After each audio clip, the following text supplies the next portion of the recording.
لیکن کامیابی کے یہ جھنڈے صرف عارضی اور ٹیمپرری ثابت ہوئے، کیونکہ ٹائسن کو شراب، کوکین اور چرس کی عادت لگ گئی تھی۔ ٹائسن کے بارے میں سب سے حیران کرنے والی بات میں آپ کو بتاؤں، اس نے 20 سال میں $400 ملین اس وقت کمائے، جو کہ انڈین روپیز میں اربوں روپے ہوتے ہیں، جو ہم سوچ بھی نہیں سکتے۔ لیکن افسوس، ٹائسن عزت کی طرح دولت بھی سنبھال نہیں سکا۔ فضول خرچی شروع کر دیا، دونوں ہاتھ سے دولت لٹانا شروع کر دیا۔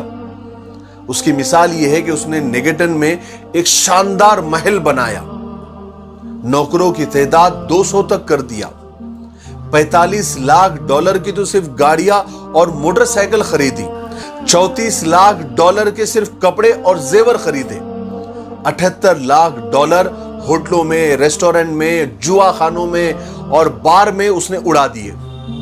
صرف اپنی گرل فرینڈ کو نہانے کے لیے $20 لاکھ کا باتھ ٹب خریدا، اور $10 لاکھ تو صرف برتھ ڈے پارٹی پر خرچ کرتا تھا۔ فون بل ہر مہینے میں $2 لاکھ کے اوپر آنے لگا، اور اس نے سب سے عجیب کام یہ کیا، فضول خرچی کی حد دیکھیے کہ $2 لاکھ کے 2 چیتے خریدے، اور $1.5 لاکھ تو اس کے ٹرینر کو دیتا تھا۔ پھر کیا تھا؟ وہی ہوا جو فضول خرچی کرنے والوں کے ساتھ ہوتا ہے۔ فضول خرچی نے اپنا رنگ دکھایا۔ 2004 تک آتے آتے ٹائسن $38 ملین کا قرضدار ہو گیا تھا۔ یعنی سیدھی بات میں وہ دیوالیہ ہو گیا تھا، کنگال ہو گیا تھا۔ پھر جیسے اس نے دولت کو بٹا لگایا، اس نے اپنی شہرت کو بھی بٹا لگانا شروع کر دیا۔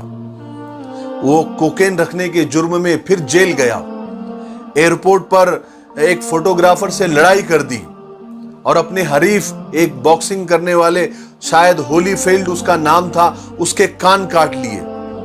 کئی میڈیا اسکینڈل اس نے کیے، دوست بنائے، انہوں نے بھی دھوکے دیے، اس نے بھی دھوکے دیے، سڑکوں پر سونے کی نوبت آ گئی، لوگ ادھار تک نہیں دیتے تھے، کتنی بری حالت ہو گئی۔ ایک ٹاپ لیول کا آدمی جب اس طرح سڑکوں پر آ جاتا ہے تو ہم جیسے سامانیہ آدمی کو، یعنی ہم جیسے عام آدمی کو اس میں بہت کچھ سیکھنے کو ملتا ہے کہ دولت اور شہرت جب آتی ہے تو وہ کوئی بہت بڑی بات نہیں ہوتی ہے، بلکہ اس کو سنبھالنا یہ بہت بڑی بات ہوتی ہے۔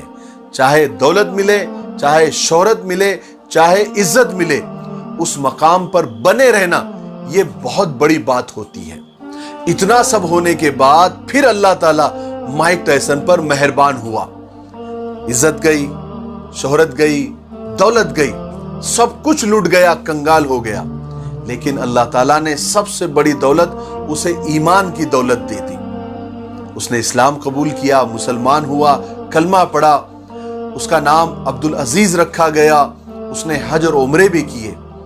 بے شک میں جب عبدالعزیز ٹائسن کی کہانی پڑھ رہا تھا تو اتنے اتار چڑھاؤ تو میں نے کسی کی زندگی میں نہیں دیکھے، اور ہم جیسے عام آدمی کے لیے کچھ سیکھنے کو ہے کہ اللہ چاہے جسے عزت دے، اللہ چاہے جسے ذلیل کرے۔ آج جو بادشاہ ہے وہ کل فقیر ہو سکتا ہے، کل جو فقیر تھا وہ آج امیر ہو سکتا ہے۔ اللہ چاہے جسے ٹاپ پر لے کر جائے، اللہ تعالیٰ جسے چاہے گڑھے میں ڈال دے۔ یہ سب اللہ سے مانگنے کی چیزیں ہیں، اور اللہ تعالیٰ جسے عزت دے، دولت دے، شہرت دے، وہ اس مقام پر باقی رہے، یہ بھی اللہ سے مانگنے کی ہی چیزیں ہیں۔ اللہ تعالیٰ جسے چاہتے ہیں دیتے ہیں۔ مجھے امید ہے کہ آپ کو اس کہانی سے بہت کچھ سیکھنے کو ملا ہوگا۔ میرے لیے دعا کرتے رہیں۔ السلام علیکم۔